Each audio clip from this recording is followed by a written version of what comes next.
যে মাটিতে বসে কালেমা পড়বেন এই মাটি কিয়ামতে আপনার পক্ষের সাক্ষী। যে গাছের নিচে পড়বেন এই গাছ সাক্ষী।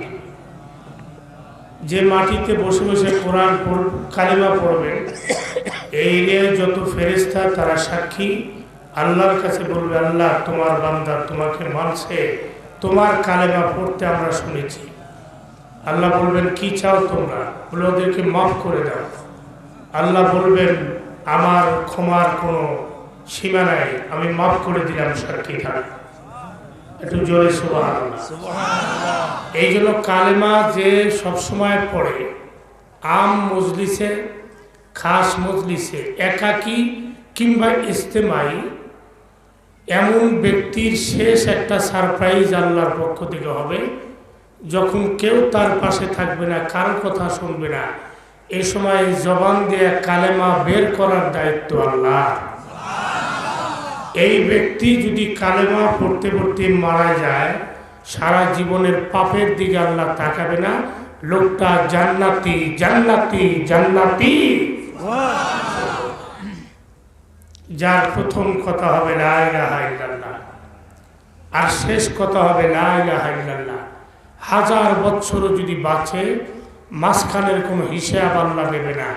লোকটা সরাসরি জান্নাতি। একটু আল্লাহু আকবার আওয়াজটা জোরে লাগা, একটু হাত উঁচা করে জোরে আল্লাহু আকবার, আরো একবার জোরে আল্লাহু আকবার। আল্লাহ কবুল ও মঞ্জুর করে না। রাগ করলে ও ভাইরা, সারা জীবন বক্তৃতার বয়স 37তম বছরে আমি পা দিলাম। আমি 36 বছর বয়স পর্যন্ত বক্তৃতা, একটা ট্যাবলেটও কোনোদিন খাইনি। কোন ওষুধ কি করে তাও জীবনে জানি না। বিগত 1 বছর অসুস্থতায় থেকে আমার একটা নতুন উপলব্ধি, তুরাফুল আশিয়া ও বিয়াজদা দিহা, প্রতিকূল না থাকলে অনুকূলের কদর নাই। এই দেশে ভালো মানুষ আছে না? ভালো যখনই আপনি বলবেন তার প্রতিপক্ষ আর একটি শব্দ খারাপও আছে। বেঈমান আছে, তার পাশাপাশি ইমানদারও আছে। রাগ বললেই দিনের অস্তিত্ব, অভদ্র বললেই ভদ্রতার অস্তিত্ব, গরিব বললেই ধনীর অস্তিত্ব, বেনামাজি বললেই নামাজির অস্তিত্ব। সুস্থতা যখনই আপনি বলবেন, অসুস্থতা তার পাশেই বসত করে। এ দুটাই আল্লাহর নিয়ামত। আমি জীবনে অসুস্থতার ওয়াজ 3 যুগ করছি, জীবনে অসুস্থ হইনি। 1 বছর অসুস্থ হওয়ার পরে আমি কোরআন হাদিসের সাথে মিলা দেখলাম কেন রোগীর দোয়া আল্লাহ কবুল করে। রোগী যদি দেখতে যায় কোনো ব্যক্তি, প্রত্যেকটা কদমে দূরে যাত নফল নামাজের সব আল্লাহ নামায়। রোগী যদি কোনো ব্যক্তির কথায় সান্ত্বনা অনুভব করে, স্বস্তি বোধ করে, এই কথা, প্রত্যেকটি কথা পাহাড় পাহাড় ওজন করে মিজানের পাল্লা আল্লাহ ভারী করে দেয়। রোগী যে কোনো দোয়া করে, রোগী এবং আল্লাহর মাঝে, দোয়ার মাঝে কোনো পর্দা থাকে না। যদি সে সবুর, সাবের এবং শাকের হয়, ধৈর্যশীল হয় এবং শুকরিয়া আদায় করে, এই শর্ত থাকতে হবে। যদি আল্লাহর দেওয়া অসুস্থতার প্রতি বিরক্ত হয়ে অনেকে আল্লাহকেও গালি দেয়, সে সব হারাইল। ধান যেদিন ভিজান তার পরের দিন কি প্রয়োজন? রৌদ্রে। ওই দিন যদি বৃষ্টি নামে, অনেক মহিলারা আল্লাহকেও গালি দেয়। আল্লাহ কালুর মায় ধান ভিজাইল, ভোটকার মায় ধান ভিজাইল, ন্যাংরার মায় ধান ভিজাইল, কি রোদ, আর আমি ধান ভিজাইছি, তোমার আসমান ফুটা হইল। এটা কি শুকরিয়ার কথা? এমন কথা যদি কেউ না বলে, তার জন্য কিয়ামতে একটা সারপ্রাইজ আর দুনিয়াতে 3টা সারপ্রাইজ। আমি ভাইবেন না যে আপনাদেরকে লম্বা কষ্ট দেব। ডাক্তার আমাকে বলছে আধা ঘন্টাতে 40 মিনিট কথা বলবেন। আমি বড় ডাক্তারকে বললাম আমার স্টেজে আপনি বসে দেখেন কতক্ষণ আপনি লিমিটেড সময় চলে। কয় যে আমি ডাক্তার, আমি ডাক্তারই বুঝি, আপনি বক্তা, বক্তৃতা বোঝেন। তবে আমার ডিসিশনে আপনাকে মেনে চলতে হবে। বললাম চলবো ইনশাআল্লাহ, চেষ্টা করব। এই জন্য লম্বা কথা হবে না। কিয়ামতে একটা সারপ্রাইজ হলো, আল্লাহ প্রথমে হাসরের ময়দান কায়েমের পরে বিচার বিভাগ প্রতিষ্ঠা করার আগে 3 শ্রেণীর মানুষকে আল্লাহ পাক ডাকাবেন। কয় শ্রেণী?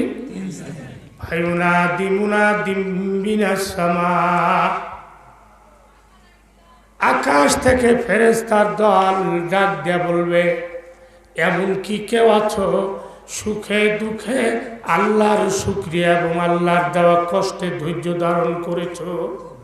একদল লোক এই আওয়াজ পেয়ে একত্রিত হবে। ফেরেশতা বলবেন, আল্লাহ একদল লোক আসছে যারা সুখে দুঃখে শুকরিয়া আদায় করেছে, তোমার দেওয়া মুসিবতে ধৈর্য ধারণ করেছে। এই মানুষগুলা এখানে সমবেত হলো, কি ফয়সালা আল্লাহ বলেন? বলে বিচার লাগবে না, বিনা হিসাবে জান্নাতে পাঠায় দাও। 3 শ্রেণীর মানুষের মধ্যে প্রথম শ্রেণী যারা সুখে দুঃখে সর্বাবস্থায় আল্লাহর প্রতি কৃতজ্ঞতা প্রকাশ করেছে। আচ্ছা ভাই, আল্লাহর বিরুদ্ধে স্লোগান দেওয়া লাভ আছে? আল্লাহকে গালি দেওয়া লাভ আছে? আল্লাহর গদির থেকে কেউ নামাইতে পারবে? এ কি বাংলাদেশের নেতা স্লোগানের আওয়াজ পাইলেই একেবারে ভুরভুরি কেটে যায়? সে তো না। এই সে কাজদার মুলকে উম বাজনায় কওলে উরা লাহনে নাই আওয়াজ নাই। এ সুপ্রিম পাওয়ার আর সুপার পাওয়ার বিশিষ্ট সত্তা কারো স্লোগান গালমন্দ কোনো হইচই দেখে যার কুদরতের একটা পশম নয় না, তিনি হলেন আল্লাহ। তিনি কে? চিৎকার করবেন। আল্লাহর বিরুদ্ধে সমালোচনা করে কি করবে? আল্লাহকে তো চিনছে। এইবার লকডাউনে আল্লাহকে বিজাতিরাও চিনছে। আমি অসুস্থের মধ্যে পত্রিকা পড়ে হাসাও আসে, মুখ চাইবে রাখি। গিন্নি কয়, একা একা হাসো, স্বপ্ন দেখছো নাকি? বললাম স্বপ্ন না, বাস্তব দেখলাম। বলে কি দেখলাম? লকডাউন শুরু হয়েছে, যারা চ্যালেঞ্জ করেছিল মেডিসিন নিয়ে, যারা চ্যালেঞ্জ করেছিল সৈনিক নিয়ে, যারা চ্যালেঞ্জ করেছিল নিজেদের বিত্ত বৈভব, শক্তি, মহাশক্তিধর, অ্যাটম বোম, রাসায়নিক, পারমাণবিক, কত অস্ত্র যাদের হাতের নাগালে, এরা চ্যালেঞ্জ করল।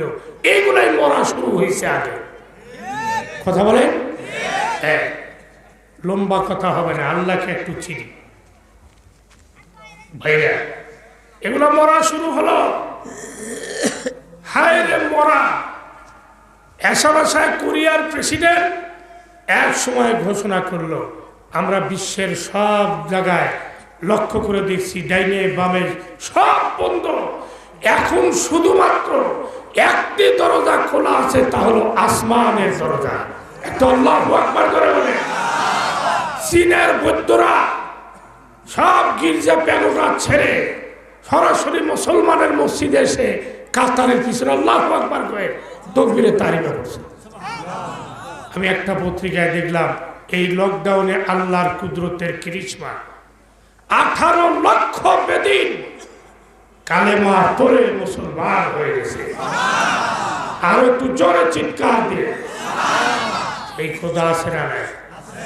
আমি মাঝখানে কি একটা কথা বলবো ভাইরা আমার? এই লকডাউনে বাংলাদেশের যারা মেডিসিনার, যারা ডাক্তার, যারা নার্স, যারা পুলিশ, যারা র্যাব, যাদের দেখলে থরথর করে সব কাঁপে, এই মানুষগুলা মারা গেছে না যায়নি? গেছে। বাংলাদেশের প্রধানমন্ত্রী বড় চালাক। আমি শুনছি সে নাকি সকালে কোরআন শরীফ পড়ে, রাত্রে পড়ে। যদি সত্য হয় এটা আমাদের জন্য নিয়ামত। আর মিথ্যার বিচার আমি করতে পারবো না, মহাবিচারক তিনি করবেন। তবে যে কথাটা ভেসে আসছে এটা যেন বাস্তবে হয়, আমিন বলেন। ভাইরা, এই প্রধানমন্ত্রী বাংলাদেশের হাই স্কুল থেকে নিয়ে, প্রাইমারি থেকে নিয়ে, কিন্ডার গার্ডেন থেকে নিয়ে, কলেজ, ভার্সিটি সব বন্ধ, এখনো বন্ধ। ঠিক না ঠিক? কিন্তু ঘোষণা করে দিলেন মাদ্রাসা খুলে দাও, মুক্তবার হেফজখানা খুলে দাও, মাদ্রাসা খোলো। কারণ প্রধানমন্ত্রী জানছেন আমার দক্ষিণ হজ নাসিম সাহেব করোনায় মারা গেল, অমর মন্ত্রী করোনায় মারা গেল। এখন চিন্তা করছে এর থেকে গোটা বিশ্ব এখন মাথা নত করেছে, দুর্বল, তারা পারে নাই প্রতিরোধ করতে। আমার দেশকে বাঁচাইতে হলে কোরআনের মাদ্রাসা, তলবেলাদের মাদ্রাসা খুলে দাও, অথবা আমার গতি রক্ষা কঠিন হয়ে যাবে। মাদ্রাসা খুলে দিছে। আমি আর একটা চ্যালেঞ্জ আপনাদের সাথে করতেছি, কোরআন কার? আল্লাহ। দিলের থেকে বললেন আল্লাহ। ভাইজান, কোরআন হেফাজত করবে কার? আল্লাহ। আমি বাংলাদেশ সফর করেছি 36 বছর, এবছর 37। আমি দেখেছি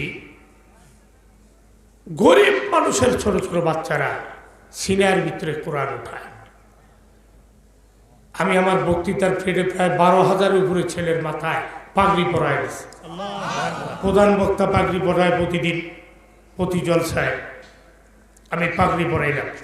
আমি তাদেরকে একা কিভাবে ডাক দিয়ে জিজ্ঞাসা করছিলাম, তোমার বাবা কি করে? কেউ বলে ভ্যান চালায়, কেউ বলে রিক্সা চালায়, কেউ বলে কৃষি কাজ করে, কেউ বলে দিন মজুর। আমি আশ্চর্য হয়েছি, আল্লাহ তোমার কোরআন এই গরিবের খেটে খাওয়া নুনান্তি পান্তা পুরায়, এই সমস্ত রক্ত থেকে যে গরিব নিঃস্ব সন্তান, এদের সিনার ভিতরে তুমি কোরআন হেফাজত করে কোরআনের চিরন্তন মোজেজা প্রকাশ করে দিলে, এ কোরআন আমার হেফাজত করব আমি আল্লাহ। যতই নাস্তিকেরা বাহাদুরি করুন, পারবে না কিচ্ছু করতে। ভাইরা, আল্লাহ করছে না করে। দেখেন কি করলো, আর একটা দৃষ্টান্ত নিয়ে নেন। সেটা হলো, এই চা লাগবো কিন্তু আমি, আর একটা দৃষ্টান্ত নিয়ে নেন। এই বাংলাদেশের ভিআইপি পার্সনরা করোনার করাল ঘাস থেকে, থাবা থেকে মুক্তি পায়নি, কিন্তু অদ্যবধি পর্যন্ত আপনাদের কাছে আমি ছেড়ে দিলাম, যান সাংবাদিকদের কাছে, যান জ্ঞানীদের কাছে, যান কলামিস্টদের কাছে, আপনি যা জিজ্ঞাসা করেন, এ পর্যন্ত করোনার এই পিরিয়ডে যারা স্বাস্থ্যবিধি বোঝে না, মানতেও পারে নাই, মানার ইচ্ছা থাকলেও পয়সা নাই, এ পর্যন্ত মাদ্রাসার কোরআনের একটা ছাত্র শিক্ষক বাংলাদেশে করোনায় আক্রান্ত হয় নাই। হেফাজত কে করছে? আল্লাহ। আরো কি গলা কেটে প্রমাণ চান? এর চেয়ে বেশি প্রমাণ চাইলে আবু জেহেলের প্রমাণের মতো হবে। আমি অসুস্থ বিদায় মাঝে মাঝে একটু চা খেতে হয়, বেয়াদবি নেবেন না তো? আবার মনে মনে ভাইবেন না যে একা একা খাও তো দিশা পাবো, মাফ করে দিন ভাইরা। কোরআন নিয়ে মুসলমানের সন্তান, যারা মুসলমানের ঘরে জন্ম, যারা আপার লেভেলের শিক্ষিত, এই সব মানুষগুলো বিজাতির জবানের সাথে জবান মিলে কোরআনের বিরুদ্ধাচরণ করে, আলেম ওলামার বিরুদ্ধাচরণ করে, মাদ্রাসা মসজিদের বিরুদ্ধাচরণ করে। আপনারা কি ভয় খান? মুসলমান কুষ্টিয়ার এক এসপি সাহেব, উনি তো এক সময় হাতই ভেঙে দিতে চাইলেন। বিরোধিতা করলি তুই, যতটুক তোর কাজ না তুই করলি, আমরা দোয়া করি হেদায়েত নসিব হোক। আমরা বদদোয়া শিখি না। তবে আল্লাহ যদি ধরে, তোমার ডিগ্রি কোথায় থাকবে? হ্যাঁ, আর এক বেদব নিঃসন চৌধুরী গরিবের টাকা মেরে খেয়ে শিল্পপতি হয়েছে, আলেম ওলামার বিরুদ্ধে কথা বললে ঘাড় বটকায় দিবে। তোমার ঘাড় সব সময় আল্লাহর কবজির ভিতরেই আছে, বলে আছে। আমরা দেখেছি বাহাদুরি করে না, তওবার সময় এখনো আছে, করে না। কোরআন নিয়ে যত নাস্তিকেরা জবানদারাজি করছে, আমি তত দেখেছি কোরআন আল্লাহ পাক তার চিরন্তন মোজেজা আরো ব্যাপক ব্যাপৃতিময় আলো ছড়ায় দিছে। একটা কথা শোনেন, মুন্সিগঞ্জ গেলাম, সেখানে যাওয়ার পরে বলল, হুজুর আমাদের এলাকায় একটা রিক্সাওয়ালার ছেলে মাত্র 9 মাসে 30 পারা কোরআনের হাফেজ। আর একটু আসতে বলে, দেখেন আপনাদের ঘরে যেন একটা হাফেজ না হয়, এই জন্য আসতেই বলতেছেন নাকি? হ্যাঁ মুসলমান, এক জায়গায় গেলাম, সেখানে বললো হুজুর মানিকগঞ্জের ভেওয়া, সেখানে গেলাম সেওতা বেউথা, যাওয়ার পর বললো 7 মাসে একটা দিন মজুরের কন্যা 30 পারা কোরআনের হাফেজ। কোরআন নিয়ে যত চ্যালেঞ্জ করতেছে তত কোরআনকে আল্লাহ মানুষকে তাক লাগানোর মতো মুজিজা প্রমাণ করে দিচ্ছে। হ্যাঁ, এরপরেও হেদায়েত যার নসিব হবে সে পাবে, হেদায়েত যার নাই সে পাবে না। আমরা আল্লাহর হাতে ছেড়ে দিই, দোয়া করি আল্লাহ তুমি হেদায়েত দিয়ে দেন। ভাইরা আমার মেয়ে, এরা কি উল্লাপাড়ার ভিতরে? তাহলে তো আপনারা বিয়ে বাড়ির দেশের মানুষ। আমার বড় মেয়ে বিয়ে দিছি উল্লাপাড়া বাগবাড়া, জামাই হাফেজ মৌলানা মুফতি, কোনো ডিগ্রি বাদ নেই। আমার মেয়েও দাওরাপাস হাফেজা। বেটা, প্রথম বেটা হাসিব সামি, আমি নাম রাখছি। আমি ঢাকায় পাগড়ি দিলাম 8 বছর 2 মাস বয়স, 8 বছর 2 মাস। ওমানের এক মেহমান এসে আমার নাতিটাকে বুকের মধ্যে নিয়ে বললেন, হে বাংলাদেশের ভাইরা, কোরআন নাজিল হয়েছে আমাদের দেশে, আর তোমরা বাঙালিরা বড় ভাগ্যবান, খেটে খাওয়া গরিব মানুষ। তোমাদের এই গরিবের সন্তানগুলাকে তোমরা জানমাল খরচ করে এই ছোট ছোট বাচ্চাগুলাকে কোরআনের সংরক্ষণকার বানাইছ, তোমরা হাফেজ বানাই দিছ। কোরআন নাজিল হয়েছে আমাদের দেশে, কোরআন সংরক্ষণ করেছে বাংলাদেশের ছোট ছোট বাচ্চারা। বুকের মধ্যে নিয়ে তাকে পুরস্কার দিল, দোয়া করলো, কেঁদে ফেললেন ভদ্রলোক। আমার সেদিন যে কেমন লাগছে সেদিন আমি জানি আর আল্লাহ জানে। এই এক জায়গায় আমার ধাক্কা লাগছিল, আর একটি ধাক্কা লাগছিল কুড়িগ্রামে ঠাকুরগাঁয়, হিমালয়ের পাদদেশে। আপনাদের কষ্ট হচ্ছে ভাই? না না, হিমালয়ের পদদেশে এই জায়গায় একটা মাদ্রাসা আছে, গোটা ইউনিয়নে আমি একটা টিনের ঘর দেখিনি, এত গরিব।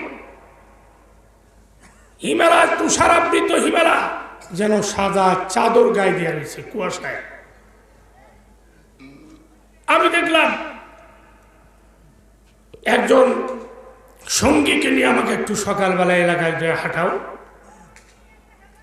এলাকা হাঁটাইতে গিয়া দেখলাম, শুনলাম প্রত্যেকটা সোনের ঘর, খড়ের ঘর, সোলার ঘর, পাতার ঘর, এই ভাঙা ঘরের মধ্যে থেকে বিশুদ্ধ আওয়াজের কোরআন তেলাওয়াত শোনা যায়। আমার চোখ দিয়ে পানির ফোঁটাগুলো বের হলো। হায় আল্লাহ, এদেরকে দুনিয়ার কোনো সুখী তুমি দাও নাই, কিন্তু একটা নিয়ামত দিছ, তাদের সিনার ভিতরে কোরআন ভরা। ওই স্টেজে 18টা ছেলের পাগড়ি অনুষ্ঠান। আগেই বলেছি পাগড়ি প্রধান বক্তা দেয়। আপনাদের আজকের জলসায় এটা হলো ভৈরব দারুস সুন্নাহ হাফিজিয়া, ফোরকানিয়া হাফিজিয়া মাদ্রাসা। এখানে হাফেজ যদি হয়তো পাগড়ি দিতাম না, আল্লাহ যেন আগামীতে বেশি করে হাফেজ বানায় দেয়।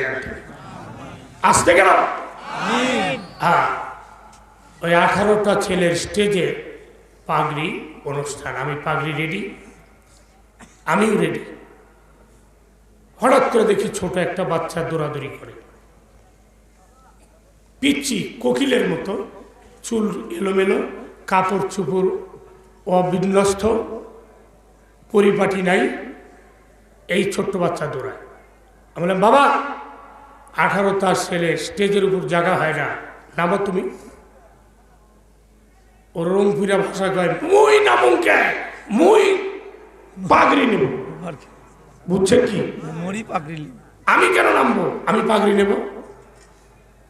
আমি বললাম, বাবা এই ছেলে তো সাংঘাতিক বাসাল রে বাবা, আমরা তো খালি বক্তাই না, বলিবি। আজও আমি ক্লাস করে আসছি, আলহামদুলিল্লাহ। আজও আমি কোরআন তর্জমার ঘন্টা আপনাদের সামনে করে আমি গাড়ি তুলছি, দিছি একদম নাম বেটা। ওই শিক্ষকই মেজাজ মাথা ছাড়া দেওয়া, ও বেটা নামছে, আমি পাগড়ি দেওয়ার প্রস্তুতি নিচ্ছি। ইতিমধ্যে শিক্ষক হেফজোখানার হাফেজ এই দেখি ওই পিচ্চিটারে নিয়ে আমার কাছে এসে বলে, হুজুর পরে বলে নামায় দিছেন, বলে হে বলে পাগড়ি নিবে। আমি বললাম জায়গা হয় না, তুমি নামো। কয় হ্যাঁ এও তো পাগড়ি নিবে। বলে কেন? কয় এই 18টা ছেলের ভিতরে আলহামদুল থেকে নিয়ে সূরা নাস পর্যন্ত এই ছেলেটা একমাত্র বিনা লোকমায় 30 পারা কোরআন শুনেছে। আমি বললাম বয়স কত? কয় 7 বছর 8 মাস। হায় হায়, আমি ব্যাকুল হয়েছি। আমি মনে চাচ্ছে কেন আমি ধমক দিলাম এই 30 পারা কোরআন ওলাকে। আমি মনে চাচ্ছ আর পাও ধরে মাপ নেই। আমি ওকে বুকের মধ্যে নিয়ে বললাম বাজার, আমি বুঝতে পারি না এত ছোট মানুষের মধ্যে কোরআন আল্লাহ লুকায় রাখতে পারে।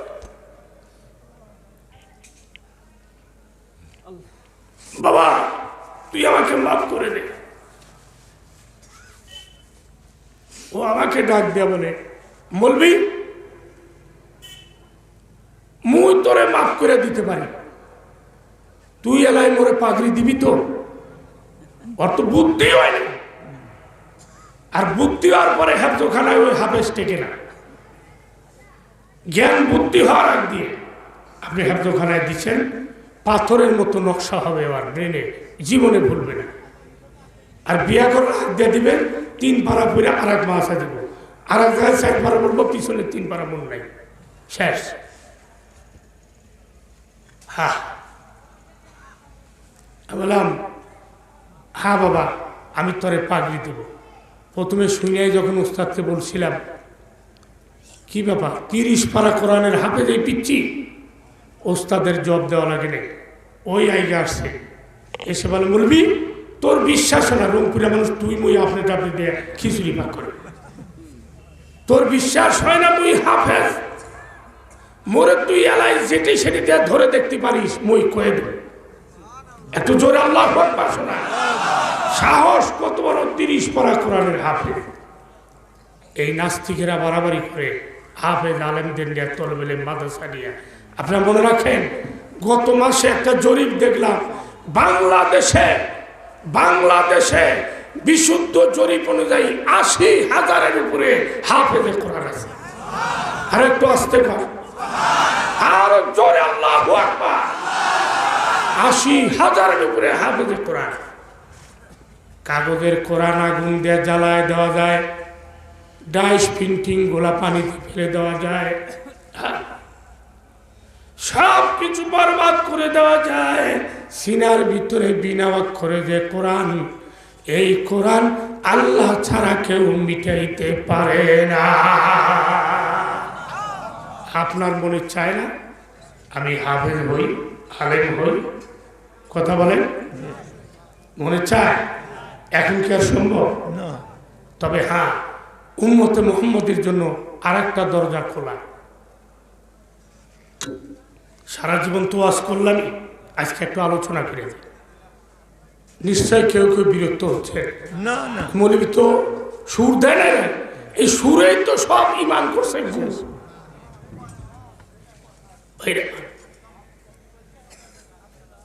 কি বলতেছিলাম, এখন একটা দরজা আপনাদের জন্য খোলা, একটু আলহামদুলিল্লাহ বলে। আলহামদুলিল্লাহ। ও আমার ভাইরা, হাফেজ হও নাই, আলেম হও নাই, মুফতি হও নাই, মুহাদ্দিস হও নাই, নিজের ছোট্ট বাচ্চাটারে হাফেজ বানাও, আলেম বানাও, মুফতি মুহাদ্দিস বানাও।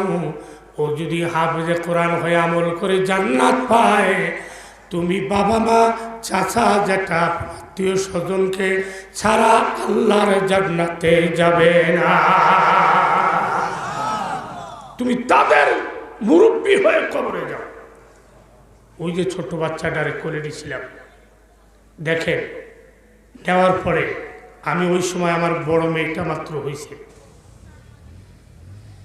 আপনারা জানেন আমার দাড়ি ছোটার আগে থেকে আমি বক্তৃতা করি, আল্লাহ করায় বিনা ওস্তাদে। এখন আমার ছাত্র ডজন ডজন, গুরুর গুরু। ভাইরা, ওই ছোট বাচ্চাটারে বুকের মধ্যে নিয়ে আমি মনে মনে দোয়া করছিলাম। কথার দোয়ার চেয়ে মনের দোয়া আল্লাহ শুনে না? কথা বলেন। আমি দোয়া করছিলাম, আল্লাহ এত ছোট বাচ্চাকে তুমি তোমার লাউহে মাহফুজ বানাই দিয়ে পারছো। গরিব মানুষের ছেলে দেখে পছন্দ হয় না, চুল আওলা ঝাওলা এলোমেলো, পোশাক পাতির কোনো বিন্যাস্ততা নাই, এখনো ডাইন বাম বোঝে না। এই ছোট্ট লাউহে মাহফুজটা বুকের মধ্যে নিয়ে আমি তোমার দরবারে দোয়া করি, আল্লাহ আমাকে যদি ছেলে মেয়ে তুমি দাও, আল্লাহ তোমার দরবারে দরখাস্ত প্রত্যেকটা ছেলে মেয়েকে তুমি হাফেজে কোরআন বানাইও। আমার দোয়া আল্লাহ কবুল করছে।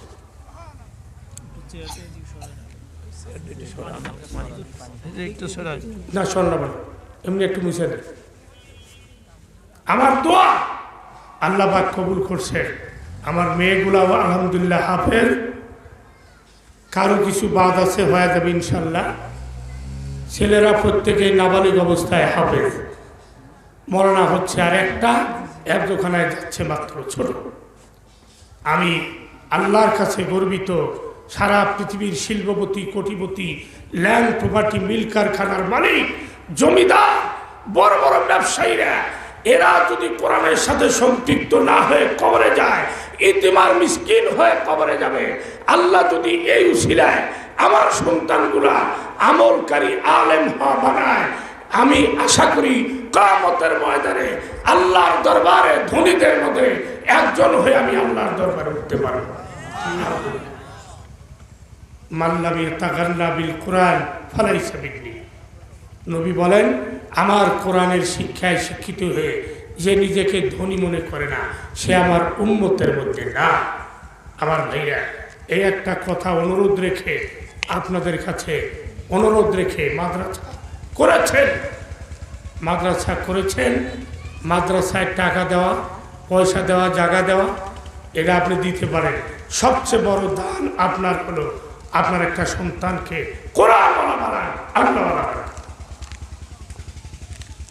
জানি না জীবনে কয়দিন বাঁচবো, আমার কথাটা আন্ডারলাইন করে রাখেন, বানান। ভুল করিয়েন না ভাই। আমি বাংলাদেশের ধনী অঞ্চলের একটা সন্তান, আমার বাড়ি খুকনি, আপনার নাম শুনছেন। যে এলাকার মানুষেরা 2টা দাওরা হাদিস মাদ্রাসা চালায়, 3500 ছাত্র। ও ভাইরা, বিকালবেলা যখন মাদ্রাসা ছুটি হয়, মনে হচ্ছে যে ফেরেস্তার দলে যাতায়াত করছে। মাদ্রাসা ছোট্ট পিচ্ছি পিচ্ছিরা মাথায় টুপি রুমাল নিয়ে দিচ্ছে। এই দৃশ্য দেখে আমাকে অনেকজন বাংলাদেশ থেকে দাওয়াত দিতে আসে। তারা বলছে, হুজুর সারা বাংলাদেশ অনেক জায়গায় ঘুরছি, এই জান্নাতে মিছিল কোথাও পাইনি, আপনার এলাকায় পাইনি। আজকে এই এলাকার নাম কি? ভৈরব। এত সুন্দর একটা এলাকা বানায়, ও ভাইজান বানায় দেখে। কারা এরা, কারা জানেন? আশরাফ আলী থানভী রহমাতুল্লাহ লেখেন, যদি আপনার এলাকায় সরকারের কোনো প্রধানমন্ত্রীর পিএস আসে, আপনারা কি তাকে একা রাখবেন না ঘিরে ধরবেন? স্যার, আমাদের রাস্তাঘাট কাঁচা, কালভার্ট নাই, ব্রিজ নাই, আমাদের এখানে বেকারত্বের সমস্যা সবচেয়ে বড় সমস্যা, কারেন্ট নাই, বিদ্যুৎ নাই, কত কথা। কারণ হলো এই লোকটি প্রধানমন্ত্রীর সাথে বেশি বেশি কথা বলে। এই জন্য আমাদের কথাটাও যদি একটু তুলে ধরে, এলাকা উন্নয়ন হবে। ঠিক না বেঠিক? আশরাফ আলী থানভী রহমাতুল্লাহ রাখেন, প্রধানমন্ত্রীর কাছে দরখাস্ত দিলে গ্রহণ হইতেও পারে, নাও পারে, কিন্তু মাদ্রাসায় যারা কোরআন শরীফ শেখে, মাদ্রাসার মুক্তবারে হেফজখানার তলবেলেম, এই তলবেলেমের কাছে বেশি বেশি করে যাও, তোমার মনের কথাগুলা বলো এবং তাদেরকে বলো দোয়া করার জন্য। কারণ মাটির জমিন থেকে তলবেলেমরা যদি দোয়া করে, আসমান আরশ পর্যন্ত আল্লাহর বান্দা আর আল্লাহর মাঝে কোনো পর্দা থাকে না। কারণ এই তলবেলেমগুলো আল্লাহর সাথে বেশি করে কথা বলে। প্রধানমন্ত্রীর সাথে কথা বললে আপনি তাকে ঘিরে ধরেন, আর এই তলবেলেমগুলো আল্লাহর সাথে কোরআন তেলাওয়াত করার, আল্লাহর সাথে কথা বলার সময় এরা আল্লাহর সাথে বেশি করে কথা বলে। এদের দোয়া করতে দেরি, আকাশে পৌঁছতে দেরি হয় না। ভাইয়া, এমন একটা দোয়ার কারখানা আপনিও বানাতে পারেন আপনার সন্তানকে দিয়ে। আমি যথেষ্ট কিচ্ছা কাহিনী জানি, কিন্তু ভালো করে মনে রাখেন, হতে পারে আমি তো ভাবি নাই যে জীবনে আমি কোনোদিন স্টেজে উঠতে পারব। জীবনের প্রতি নিরুৎসাহ হয়ে সারা বাংলাদেশ থেকে দোয়া আসা শুরু করছে, কান্নার আওয়াজ। শুধু একটাই কথা আমার জবানে ছিল, ভাই আমি দোয়া চাই যে আল্লাহ বিছানাগত মানুষটাকে আবার স্টেজে বসালেন, সে আল্লাহর কাছে আপনাদের জন্য আমি দোয়া করি, আল্লাহ যেন আপনাদের সুস্থ রাখেন, ইমানের সাথে রাখেন। আল্লাহ আলেম ওলামা হাফেজে কোরআনের মুরব্বী আর গার্জিয়ান বানায় কবরে নেন। ভাইয়া, এমন একটা দোয়ার জবানওয়ালা আপনার ঘরে তৈরি হোক, চান না চান না? কারা কারা চান একটু আল্লাহু আকবার বলে আসলে আল্লাহ আপনি কবুল করে দিন। ফ্যাক্টরি হয়ে গেছে, ফ্যাক্টরি হইলেই কিন্তু মাল প্রোডাকশন হয় না। প্রোডাকশন করতে কিছু জিনিসপাতি লাগে না? লাগে না? এগুলো যা লাগে ব্যবস্থা করে। আমার এলাকার মানুষ গরিব ছিল, আমার বাবার কাছে শুনছি কলার ফেতরা দিয়া কুপনি গ্রামের অধিকাংশ বাড়িতে বেড়া ছিল, কলার ফেতরার বেড়া। এখন কি আপনাদের এলাকা আছে না? নাই, ধনী হয়েছে আগে সোলার ছিল। আর সেই এলাকায় প্রতিটি গরিব মানুষ, শ্রমিক, রিক্সাওয়ালা, ভ্যান চালক, তার বাড়িতে মাদ্রাসার তলবেলেন খায়। আমার বাবা একদিন আমাকে মজাক করে আমার সাথে একবার সবাই গিয়েছিলেন, গিয়া দেখছে যে মানুষের মুসাফার ভিড়ে আমাকে দেখা যায় না। আপনারা জানেন আমাকে ছোটবেলায় আল্লাহ যে কণ্ঠ দিছিলেন, যে চেহারা দিছিলেন, আল্লাহ পাক ছোটখাটো মলিবি বানাইছে, এই নানান দিকে মিলাইয়া দেশের মানুষ আমাকে আত্মা দিয়ে ভালোবাসত। আমার বাবা মার কাছে এসে গল্প করছে, আমার গেদা, আমরা গেদা কই না? মাশাআল্লাহ, ঠিকই তো আছে, একই থানার মানুষ। আমার গেদা এত মাইসে ছেলে, আমি তো কল্পনা করি, আমি তো কাছে যাইতে পারি মানুষের ভিড়ে। মা আমারে সকালবেলা তোর বাবা কি দেখছে বারবার কয়। আমার বাবাকে বললেন কি দেখছেন আর কি কর, এর সে কত ভিড়, আমি তোমার সে কাছে কইনি। কয় তুই না করে আমি যে তোর বাপ, আমার বললে আমার নিজের কাছে নিজে ভালো লাগে। সুবহানাল্লাহ। আরে আমার বাবা এই কথাগুলো বলার পরে আমাকে ডাক দেওয়ার, বেটা সারা বাংলাদেশে আল্লাহ তোর রিজিক ছিটাইছে কেন তা কি জানিস? বললাম না তো আব্বা। আমার বাপ, যখন থেকে আমি সংসার শুরু করে দেই তুই জন্মিস নাই। এই দারুল উলুম খুকনি দারুল উলুম বড় মাদ্রাসার একটা জায়গির এক সন্ধ্যা ছাড়াও আমি খানা খাই নাই। আমি দিছি এক মুঠ তলবেলের ভাত, আর তোর ভাত ছিটাইছে আল্লাহ দুনিয়া জুড়ে। একটু সুবহানাল্লাহ শোনাবে? এই ভাত নিতে এখানে কি বোর্ডিং না জাগির? জাগির আছে, বোর্ডিং আছে। ও ভাই, নবীর মাদ্রাসার একটা তলবেলেন, তোমার বাড়ির রাস্তা ঘাটা পরিচিত হোক। আল্লামা রফিউদ্দিন রহমাতুল্লাহ আলাইহি দেওবন্দের সাবেক প্রধান, তিনি বলেন, উম্মতে মুহাম্মাদির রে ভালো করে শুনে নাও, শুনে নাও, শুনে নাও। মাদ্রাসায় রিক্সাওয়ালার ছেলে, ভ্যানওয়ালার ছেলে, দিন মজুরের ছেলে, কৃষকের ছেলে, এই গরিব মাছের একটা ছেলেকে 2 সন্ধ্যা টিফিন গাড়িতে ভাত দাও। এই ছোট্ট বাচ্চা তোমার বাড়িতে আসবে আর যাবে, তুমি মনে করিও না গরিবের সন্তান। বাবারা, তুমি মনে করো বনি ইসরাইলের একজন পয়গাম্বার 2 বেলা তোমার বাড়িতে যাতায়াত করলো। তোমার বাড়িতে ব্যবরকতি থাকবে না, তোমার বাড়িতে অভাব থাকবে না, তোমার বাড়িতে মহামারী থাকবে না, কিসের করুণা তোমার বাড়িতে থাকবে না। তোমার বাড়ি ওই যে পাতিলের তলবেলেমের ভাত পাক হয়, ওই পাতিলওয়ালা মানুষটা কিয়ামতে জাহান্নামে পুরবে না।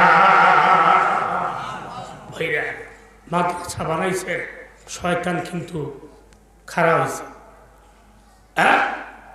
100টা যাত্রার অনুষ্ঠান করলে শয়তান যে খুশি না হয়, দুঃখ না পায়, খুশি না হয়, একটা মাদ্রাসার তলবেলেনকে কোরআনের হাফেজ আলেম বানাইলে শয়তান তার চেয়ে বেশি মর্মাহত। ভালো করে মনে রাখেন, কারণ জানে এ যদি আলেম হতে পারে, এ যদি আল্লাহর ওলি হতে পারে, এ যদি হাফেজ হয়, কারি হয়, মানুষকে দাওয়াত দেয়, মানুষকে তাবলিগে নিয়ে যায়, আল্লাহদের মাজলিসে নিয়ে যায়, তাহলে আমি সারাদিন বারে যা কষ্ট করে কামাই করলাম এই নিমিষেই বরবাদ করে দিবে। এই জন্য যে কোনো মুহূর্তে এর পথের পথ রোধ করে দাও। সাবধান, খবরদার ভাইরা, আপনাদের ভালোবাসি, দাওয়াত নিচ্ছি, মাদ্রাসা করছেন, এই মাদ্রাসা দুনিয়া আখেরাতের বড় পুঁজি আল্লাহ আপনাদেরকে বানায় দিন। এই মাদ্রাসার ফসল গরুস্থান কোথায়? পিছে না সামনে? গ্রামের ভিতরে। এই দেখেন, আকারদাগ মাদ্রাসায় কোটি কোটি টাকা দান কেন আসে জানেন? বিকালবেলা আপনি যাবেন, যাওয়ার পরে দেখবেন হাফেজ ছেলেরা, 400-র বেশি হাফেজ ছাত্র, এই ছেলেগুলো বিকালবেলায় পরন্ত বেলায় গরুস্থানের পাশ দিয়ে চলতেছে আর কোরআন তেলাওয়াত করতেছে। এই দৃশ্য দেখার পরে বাংলাদেশের বিভিন্ন স্থান থেকে ওসিয়ত করা হয়, আমি যদি মরে যাই আকারদাগ কবরস্থানে আমাকে দফন করি। ভাইজান, কি বলবো, রসগোল্লার বর্ণনা করে সারাদিন শেষ করা যাবে না।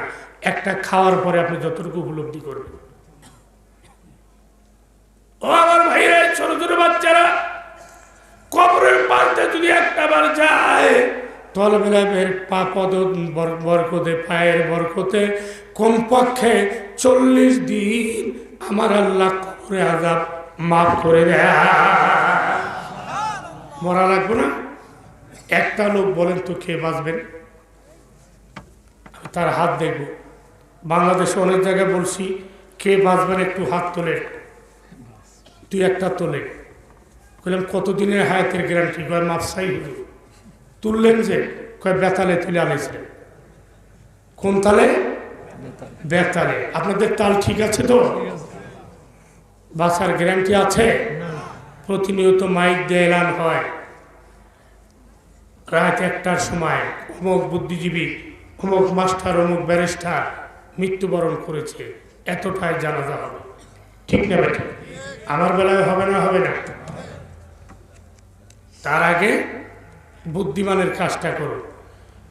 ক্ষমা করে দিও তোমরা সবাই, ক্ষমা করে দিও তোমরা সবাই, ভুল করে থাকি যদি কোনো দিন, হারিয়ে যাব একদিন আমি, রব না আর ভুবনে চিরদিন।